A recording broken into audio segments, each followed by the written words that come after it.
Welcome to Bibleography, Genesis chapter 32, verses 1 through 32. Music by Keys of Moon, generously donated by freestockmusic.com. Read by Kelly McClinton.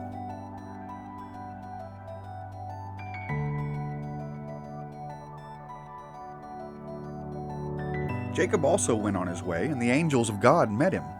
When Jacob saw them, he said, "This is the camp of God!" So he named that place Mahanaim. Jacob sent messengers ahead of him to his brother Esau in the land of Seir, the country of Edom. He instructed them, "This is what you are to say to my lord Esau. Your servant Jacob says, I have been staying with Laban and have remained there till now. I have cattle and donkeys, sheep and goats, male and female servants. Now I am sending this message to my lord, that I may find favor in your eyes." When the messengers returned to Jacob, they said, "We went to your brother Esau, and now he is coming to meet you, and 400 men are with him." In great fear and distress, Jacob divided the people who were with him into two groups, and the flocks and herds and camels as well. He thought, if Esau comes and attacks one group, the group that is left may escape. Then Jacob prayed, "O God of my father Abraham, God of my father Isaac, Lord, you who said to me, 'Go back to your country and your relatives, and I will make you prosper.' I am unworthy of all the kindness and faithfulness you have shown your servant.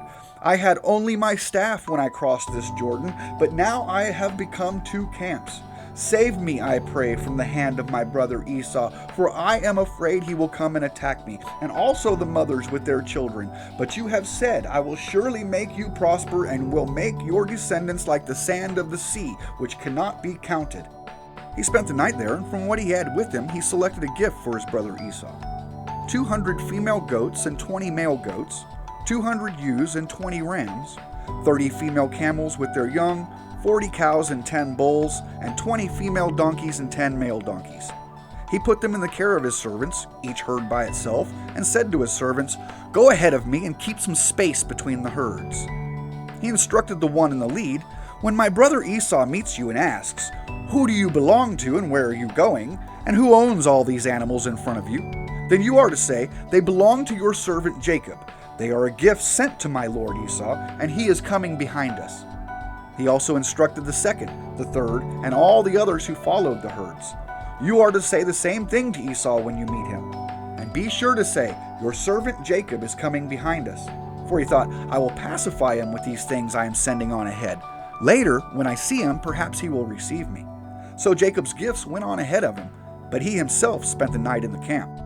That night Jacob got up and took his 2 wives, his 2 female servants, and his 11 sons, and crossed the ford of the Jabbok. After he had sent them across the stream, he sent over all his possessions. So Jacob was left alone, and a man wrestled with him till daybreak. When the man saw that he could not overpower him, he touched the socket of Jacob's hip, so that his hip was wrenched as he wrestled with the man.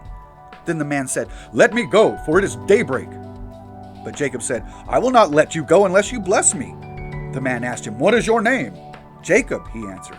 Then the man said, "Your name will no longer be Jacob, but Israel, because you have struggled with God and with humans and have overcome." Jacob said, "Please tell me your name." But he replied, "Why do you ask my name?"